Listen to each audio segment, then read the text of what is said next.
muito bem-vindo ao nosso estudo devocional. Hoje vamos mergulhar profundamente no capítulo 18 do livro de Atos. Este trecho é uma das passagens mais fascinantes da jornada de Paulo, pois narra a terceira viagem missionária que ele realiza e o início de sua pregação em Corinto, uma cidade cheia de desafios e obstáculos. Neste estudo, vamos explorar não só os eventos narrados, mas também as lições espirituais que podem ser aplicadas à nossa própria vida.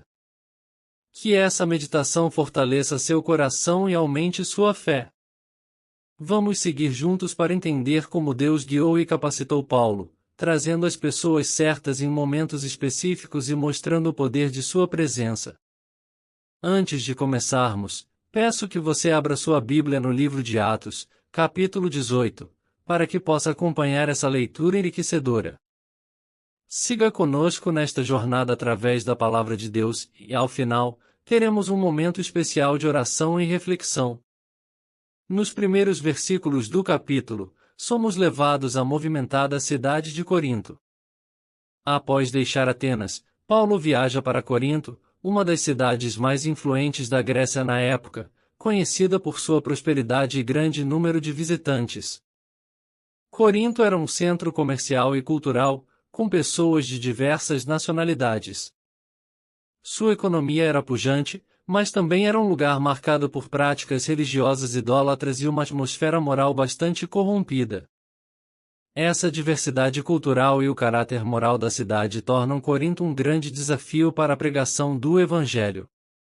Chegando a Corinto, Paulo logo se encontra com Áquila e Priscila, um casal de judeus que haviam sido expulsos de Roma. Áquila e Priscila eram fabricantes de tendas, assim como Paulo, o que os levou a trabalhar juntos. Este encontro não foi acidental, Deus providencia esse encontro para que Paulo tenha com quem compartilhar sua missão.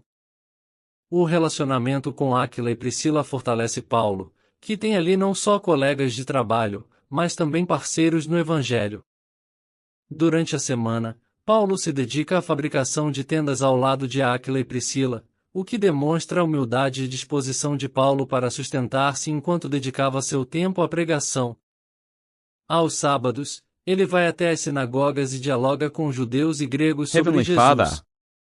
Sua presença e sua mensagem começam a chamar atenção, mas também a gerar resistência, já que a cultura e o contexto de Corinto eram muito diferentes do ensino de Jesus Cristo. Esse início do capítulo nos ensina sobre a importância das conexões no reino de Deus. Deus utiliza encontros e amizades para fortalecer nossa jornada, providenciando apoio espiritual e emocional.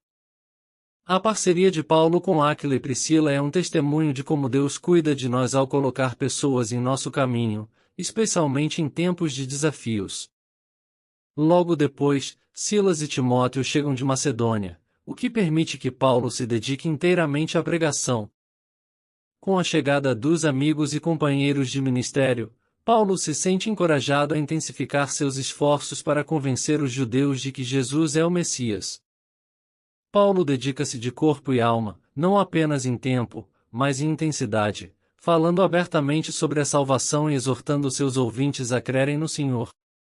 Porém, a resistência cresce. Os judeus não apenas rejeitam a mensagem, mas passam a insultá-lo e contestá-lo abertamente.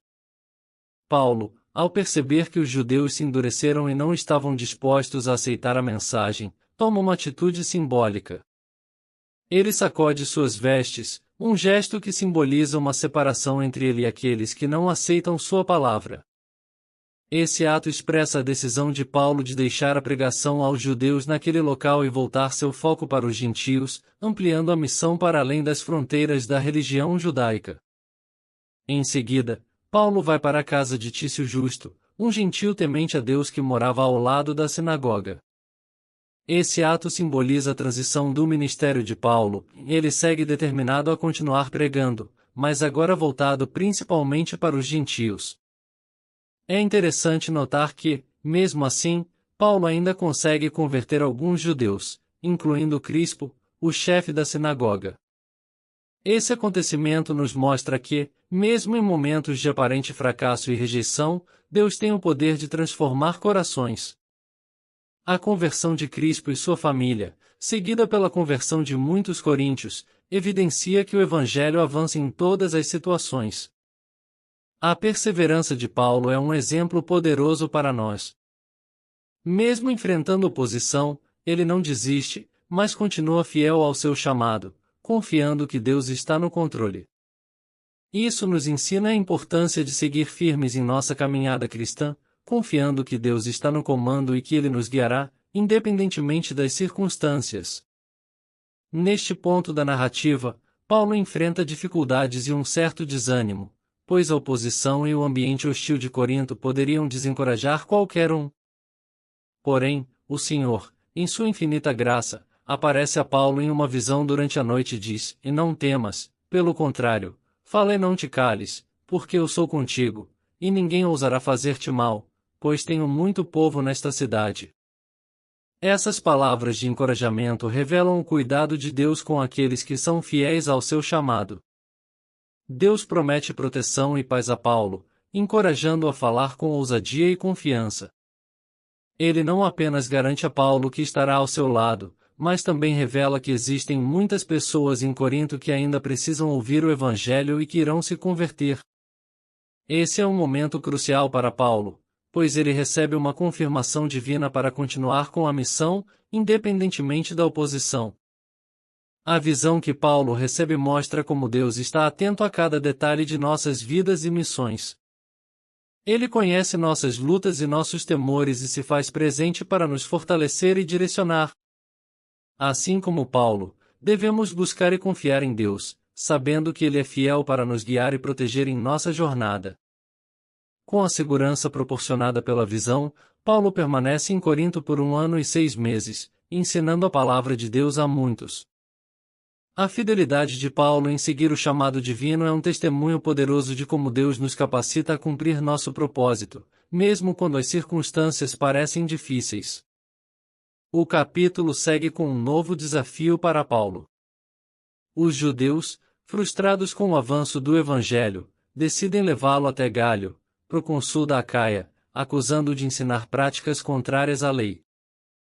Esperavam que Galho condenasse Paulo e interrompesse sua pregação. Entretanto, Galho, percebendo que a questão estava relacionada aos preceitos religiosos do judaísmo e não à lei civil romana, recusa-se a julgar o caso.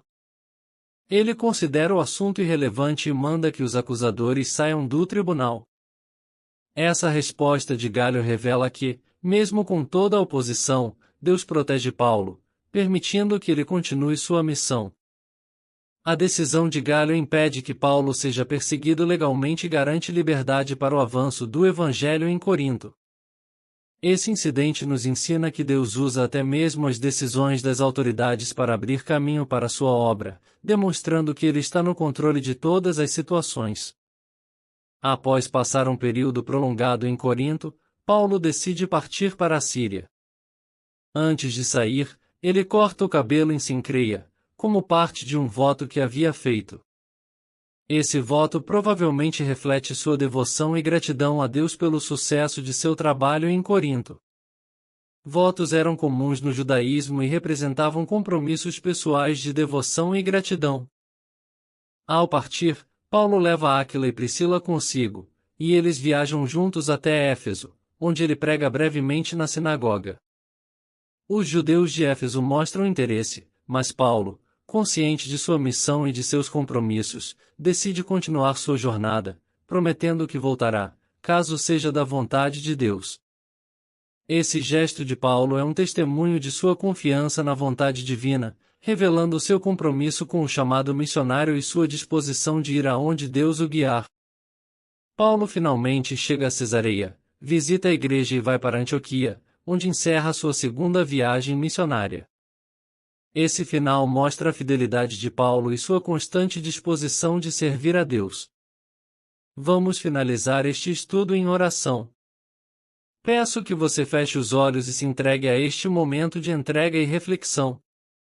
Senhor amado, nós te agradecemos por esta palavra poderosa, pelo exemplo de fé e perseverança de Paulo.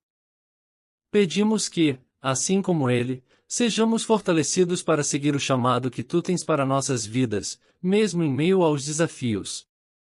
Que o Senhor nos encoraje nos momentos de desânimo, que nos guie e nos proteja quando enfrentamos oposição e que nos capacite para sermos testemunhas fiéis do teu amor e da tua verdade. Pai, queremos aprender a confiar em ti, assim como Paulo confiou, sabendo que tu estás ao nosso lado em cada passo da jornada. Ajuda-nos a enxergar as oportunidades que o Senhor coloca diante de nós e abraçá-las com coragem. Que possamos também ser um instrumento em tuas mãos, levando esperança e salvação aos que ainda não te conhecem. Obrigado, Senhor, por tua fidelidade. Que nossas vidas sejam um reflexo do teu amor, e que possamos impactar aqueles ao nosso redor.